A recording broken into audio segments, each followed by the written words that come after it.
الحمد لله نحمده ونستعينه ونستغفره ونؤمن به ونتوكل عليه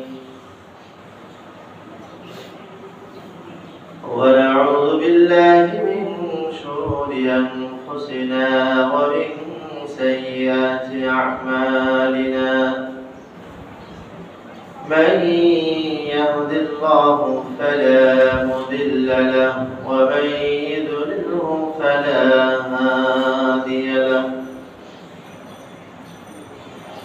ونشهد أن لا إله إلا الله وحده لا شريك له ونشهد أن سيدنا وسندنا وحبيبنا ومولانا محمد الذي أرسله بالحق بشيرا ونذيرا وداعيا إلى الله بإذنه وسراجا منيرا أما بعد فقد قال الله تعالى في كلامه المجيد وفرقانه الحميد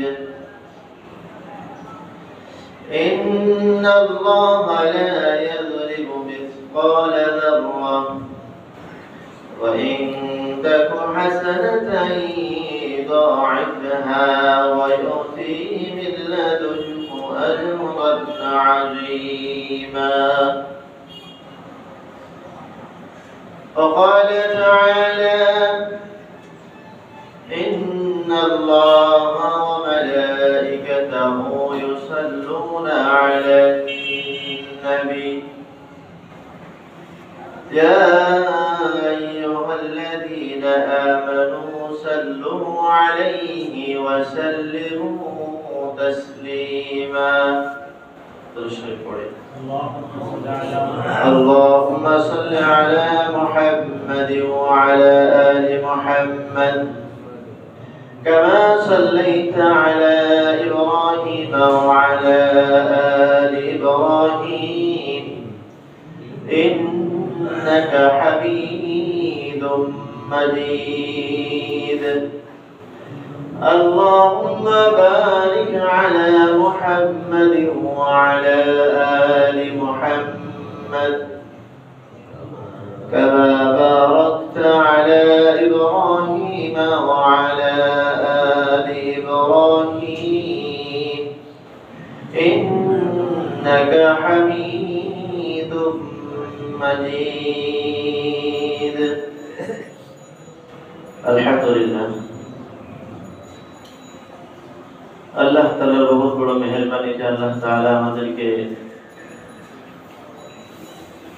পবিত্র জামাতুল উলাস মধ্যপ্রান্তে জুমার নামাজ পড়ার জন্য বিভিন্ন জায়গা থেকে বিভিন্ন অঞ্চল থেকে আমাদেরকে জুমার নামাজ পড়ার জন্য বিভিন্ন মজলিস থেকে আলাদা হয়ে বিভিন্ন গুনাহের কর্ম থেকেও ফারিগ হয়ে দুনিয়ার সব ঝামেলা থেকে মুক্ত হয়ে আল্লাহ তাআলার সবচেয়ে প্রিয় জায়গা মসজিদ আমাদেরকে মসজিদে আসার তৌফিক আল্লাহ তাআলা দান করেছেন এইজন্য আমরা প্রত্যেকে বলি আলহামদুলিল্লাহ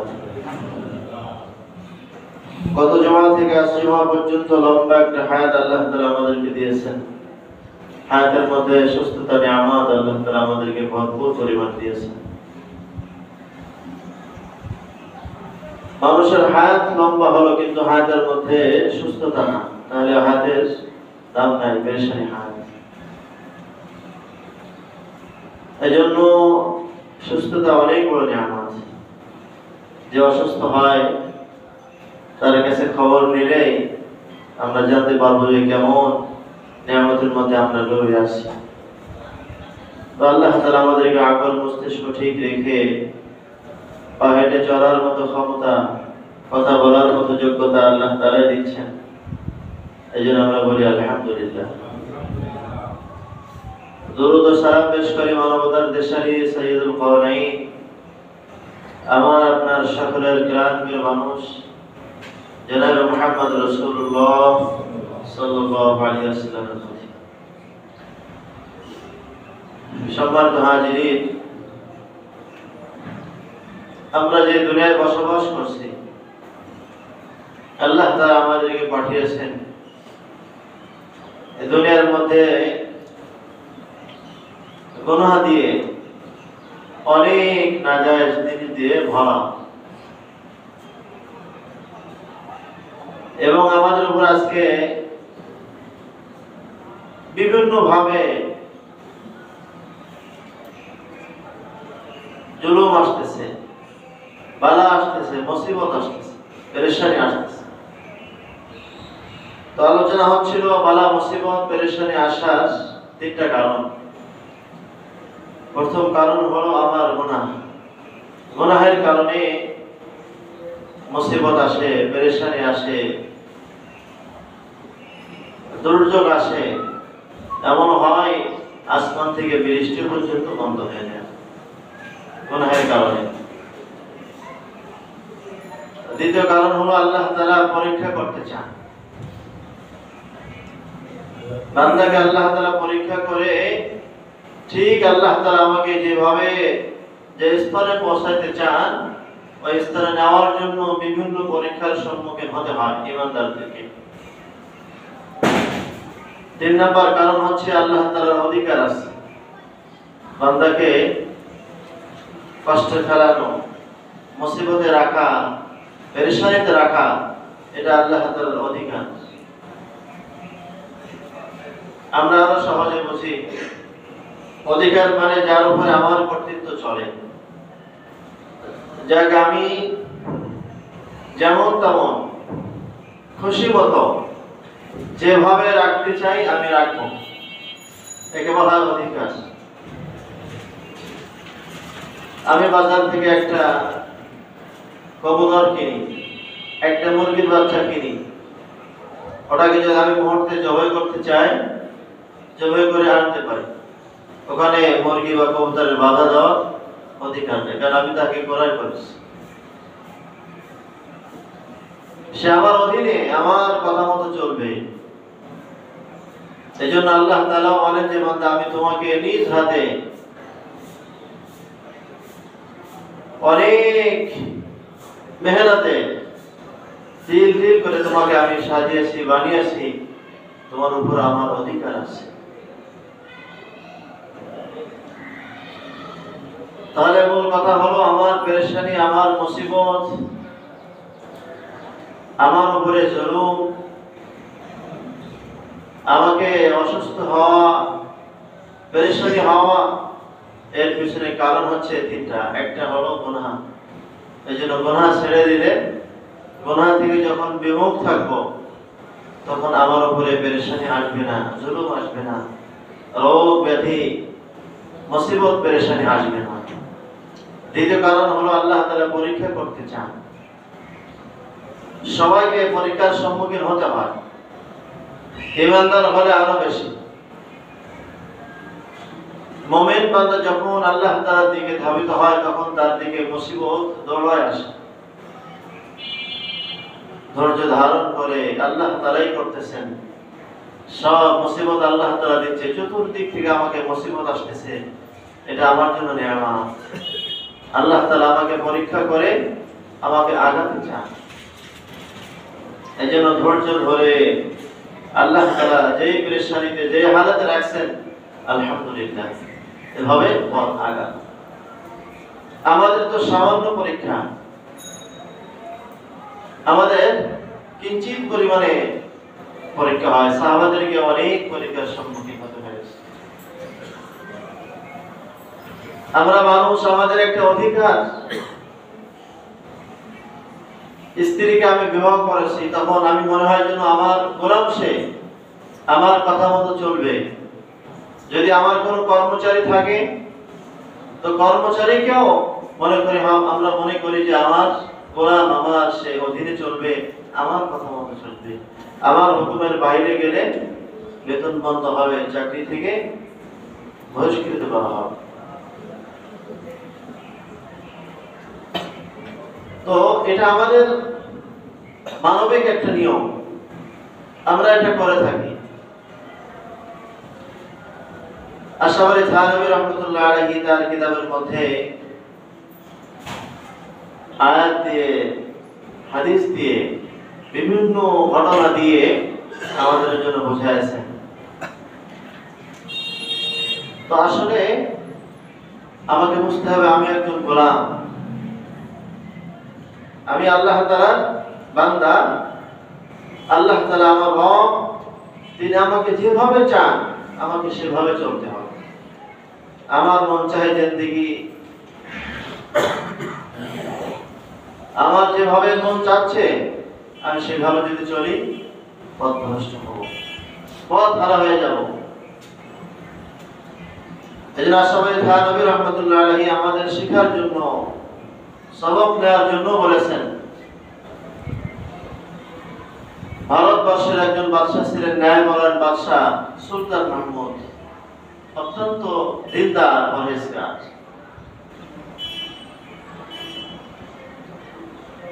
হযরত সুলতান মাহমুদ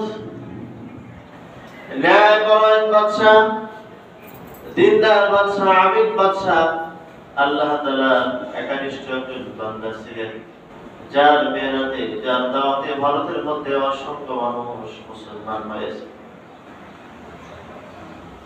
অত্যন্ত দাওয়াতের কাজ করতেন, হিকমতের সাথে।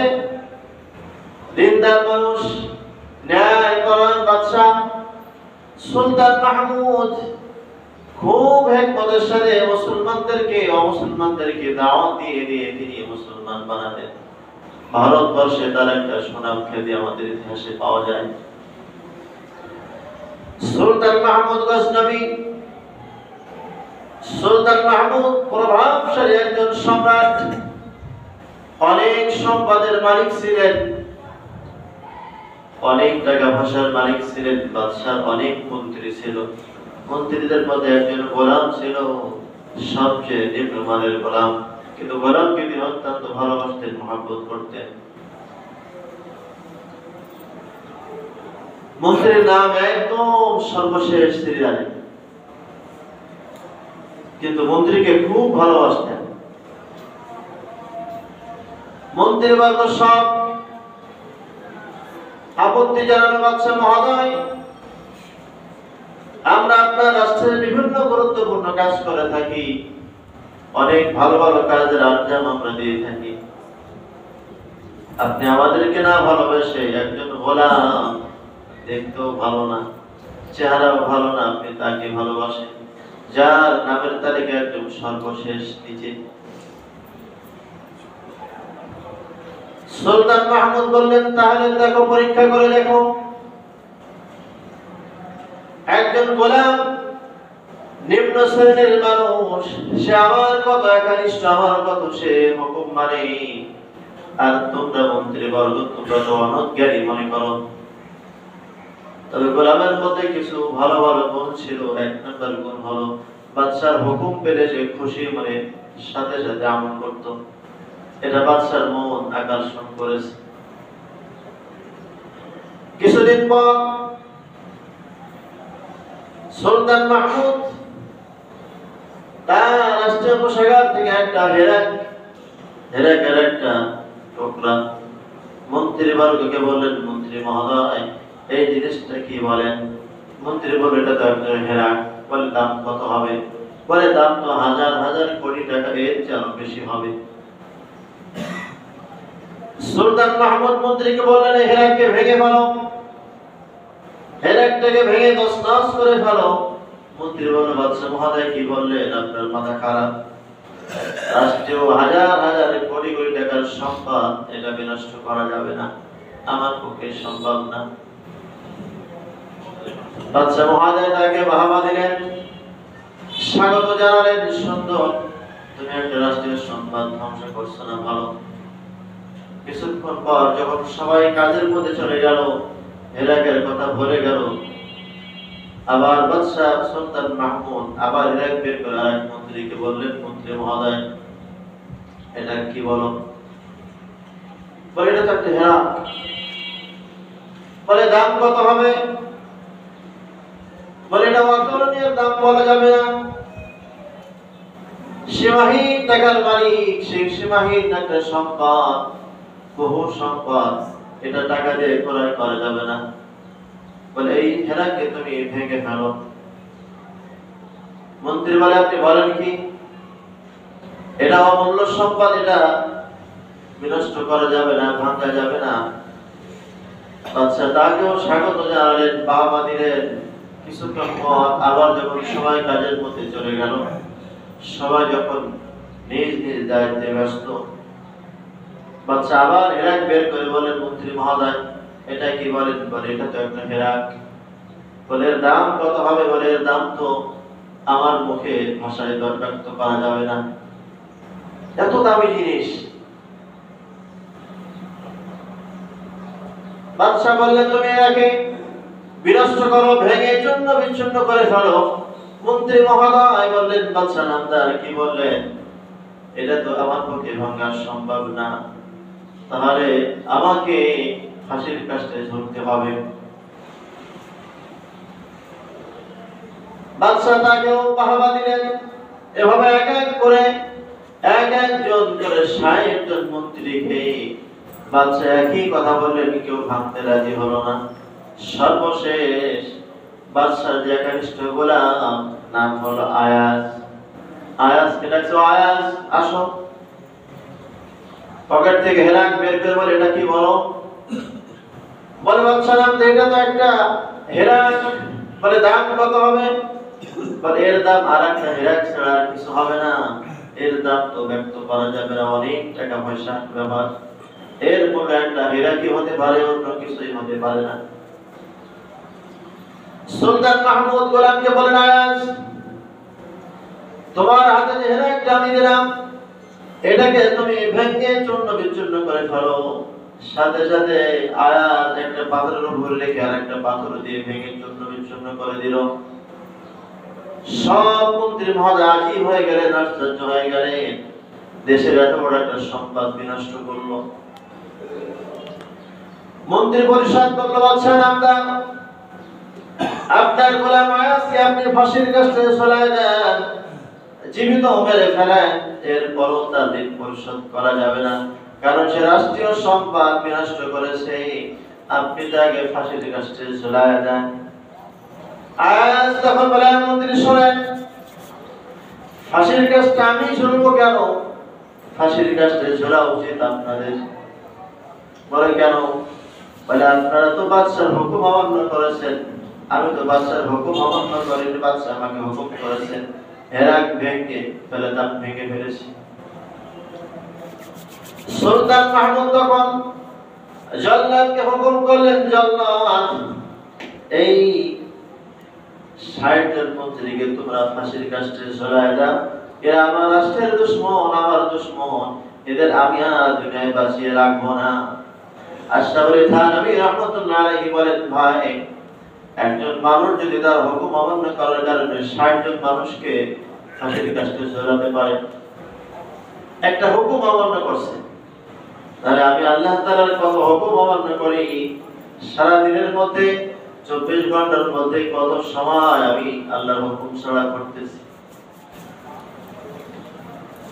সুলতান মাহমুদ বলেন, তোমরা আমার রাষ্ট্রে বসবাস করো, আমার বেতন তোমরা খাও, আমার হুকুম তোমরা অমান্য করলে যেটা তোমাদেরকে ফাঁসির কাস্টে ঝুলতে হবে। আয়াজ সে বাহাবা পাবে, সে আরো ভুল হুকুম পেয়ে যাবে, কারণ সে আমার হুকুম মুহূর্তের মধ্যে পুরা করেছে।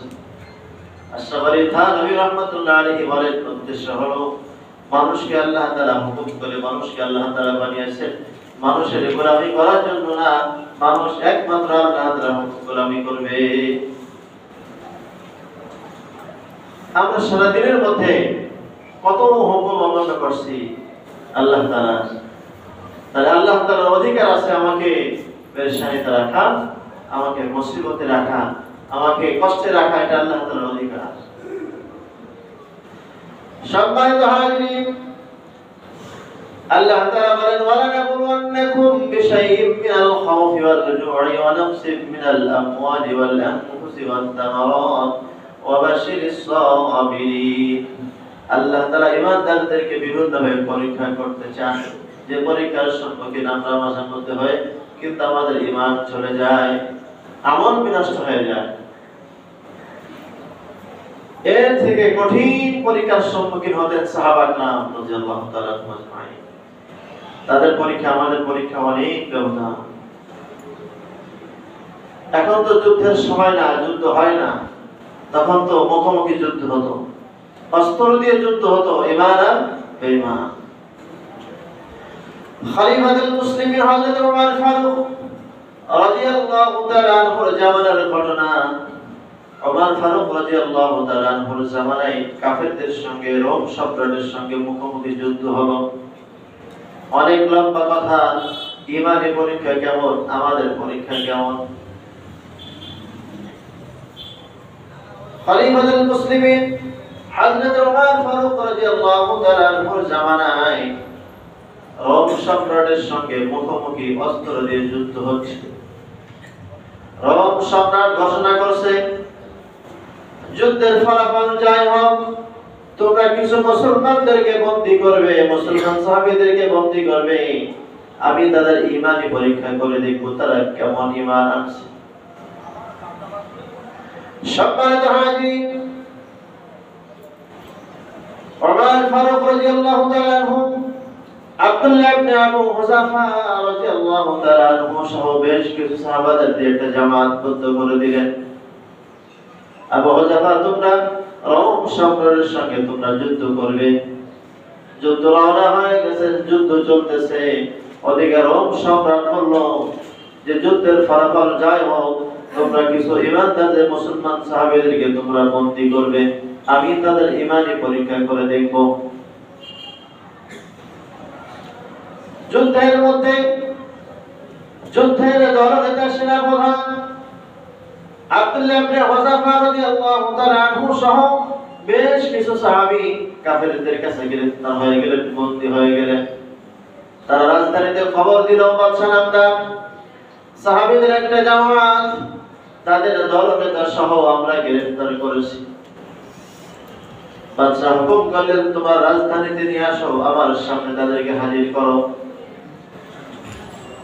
আবু হুযাফা সহ সব সাহাবীদেরকে বন্দী করে বাদশার দরবারে আনা হলো। বাদশা বললেন, তোমাদের মধ্যে দলনেতাকে, তোমাদের প্রধানকে, আমিরকে? পিছন থেকে যুবক সাহাবী হযরত আবু হুযাফা দাঁড়িয়ে গেলেন। বাদশা নামদার, আমি দলনেতা, আমি আমির। বলেন, আমার পাশে আসো। কারণ দুনিয়ার মধ্যে দেখবেন,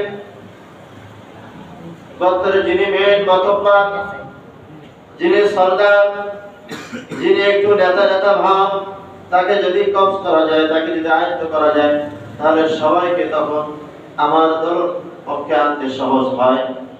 এজন্য বাদশা নামদার বললেন, তোমাদের দল নেতাকে? বলেন, আমি হুযাফা, আমি দল নেতা, আমি আমির। বলেন, আমার পাশে আসো, বসো। কাফেরদের মন খারাপ।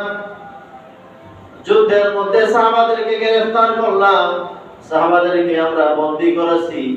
বাদশা এদের সঙ্গে ভালোবাসার আচরণ করতেছেন কেন? তাদেরকে তো সাথে সাথে কতল করে দেওয়া দরকার। বাদশা বললেন, আবু হুযাফা, আমার পাশে বসো।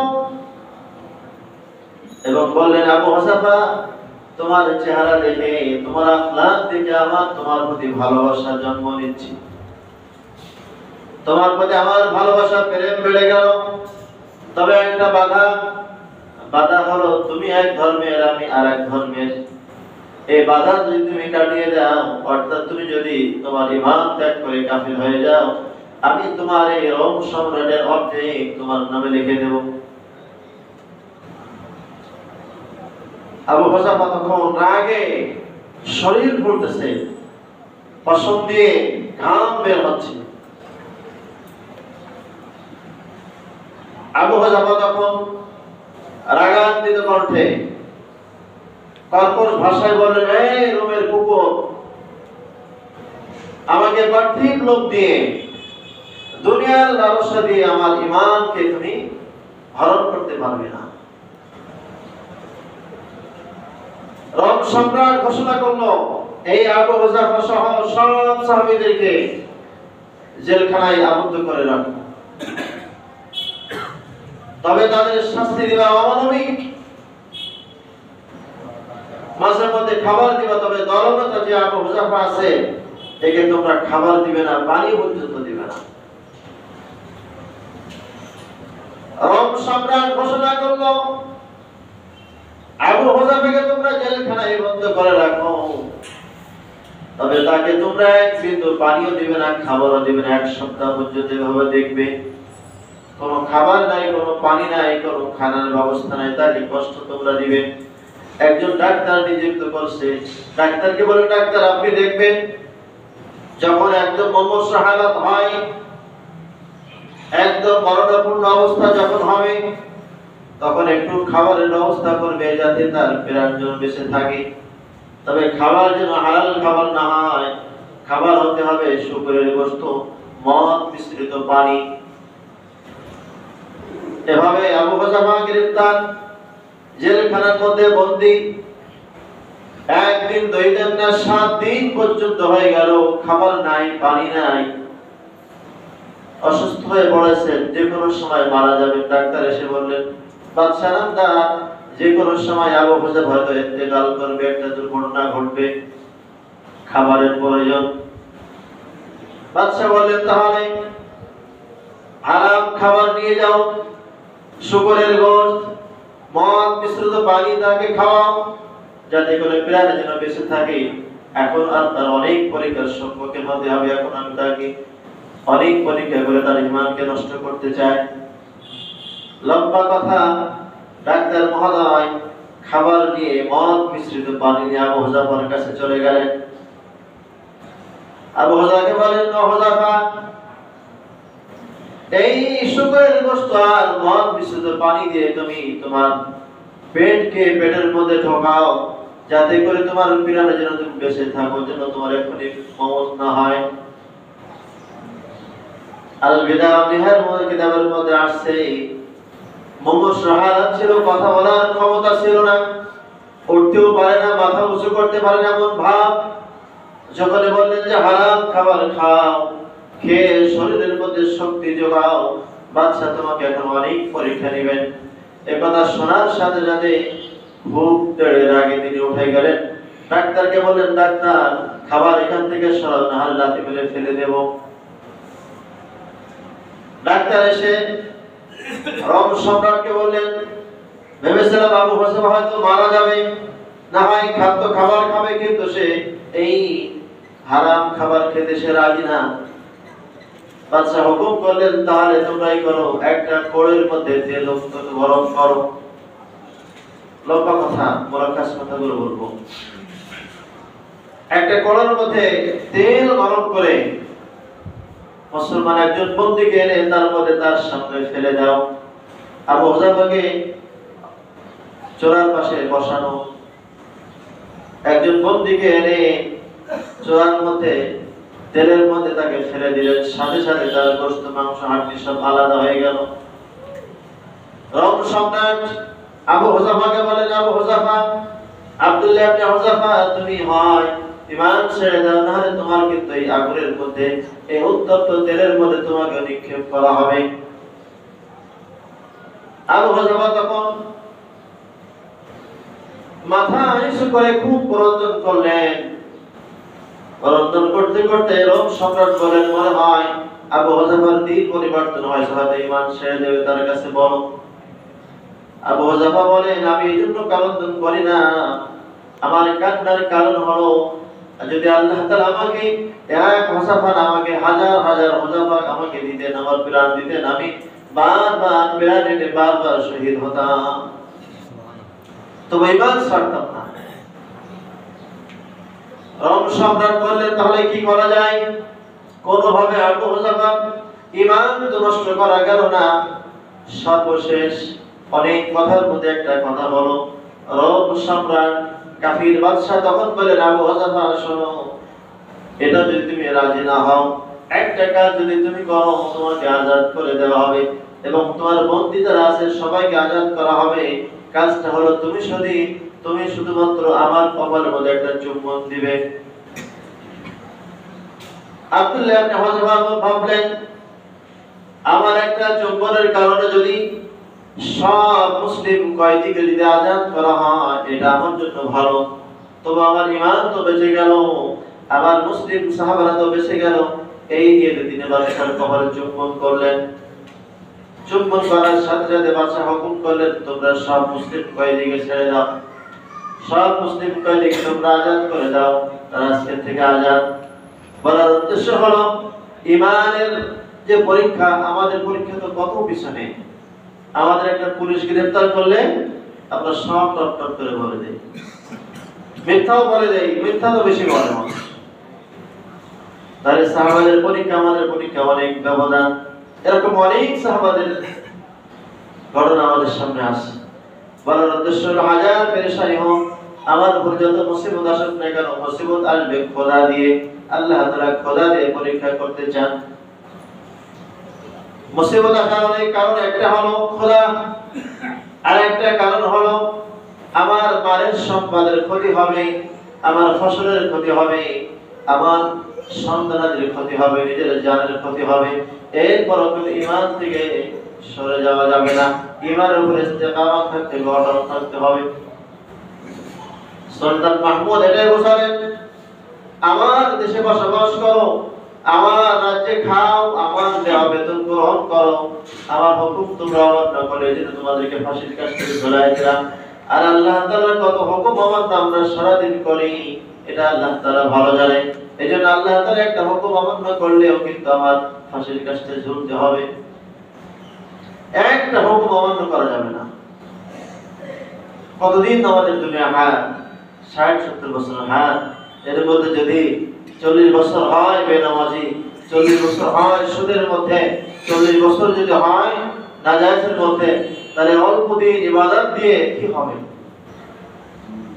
এজন্য সব আল্লাহ তাআলার নিষেধকে ছেড়ে দেওয়া, সুদের থেকে, ঘুষ থেকে, নাজায়েজ থেকে, হারাম খাদ্য থেকে আমাদেরকে বেঁচে থাকা।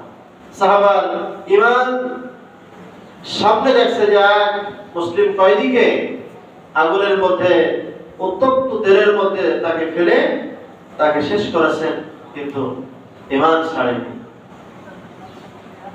আবু হুযায়ফা আরো বলেছেন যে আমি গোলন্দের উদ্দেশ্য হলো আল্লাহ তাআলা আমাকে বারবার রূহ দিবে, প্রাণ দিবে, আমি বারবার শহীদ হব, বারবার আমি ঈমান গ্রহণ করে শহীদ হয়ে যাব। এই জন্য হচ্ছে আমার গ্রন্থ। এই জন্য বলার উদ্দেশ্য হলো, যতই মুসিবত আসবে, যতই পেরেশানি আসুক না কেন, আমাকে ঈমান ছাড়া যাবে না। আল্লাহ তাআলা আমাদের, আল্লাহ তাআলা যাবতীয় হুকুম আল্লাহ তাআলা যেভাবে চান সেভাবে যেন পুরা করার তৌফিক দান করেন।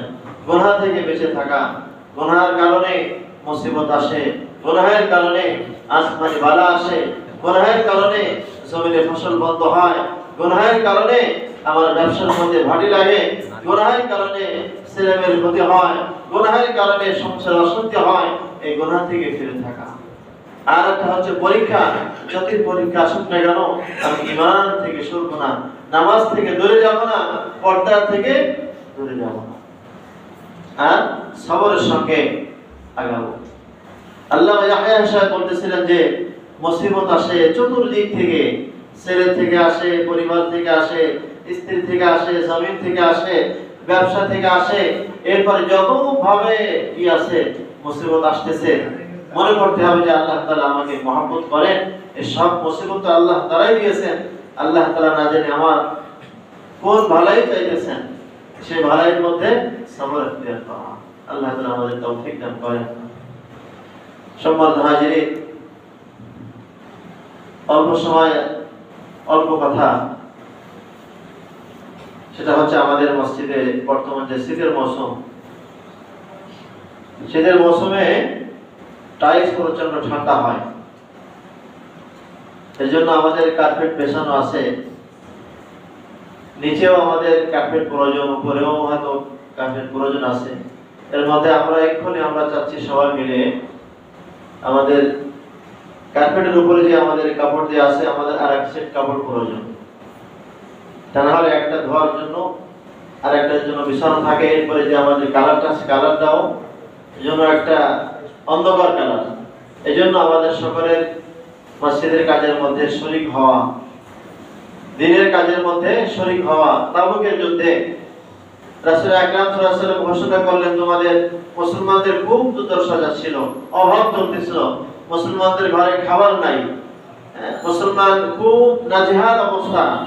পয়গম্বর ওই সময় ঘোষণা করলেন, তোমাদের ঘরে যা যা আছে, যে যেভাবে পারো সামর্থ্য অনুযায়ী আল্লাহ তাআলার সাহাবীদের জন্য, তোমাদের সাথীদের জন্য, যুদ্ধে যাওয়ার জন্য কিছু মাল সামান তোমরা নিয়ে আসো। ওই সময় সিদ্দিক আকবর, আসলে তো সব উম্মতের আমল এক জায়গায় করলে আবু বকরের আমলের সঙ্গে টালি করা যাবে না, মিলানো যাবে না।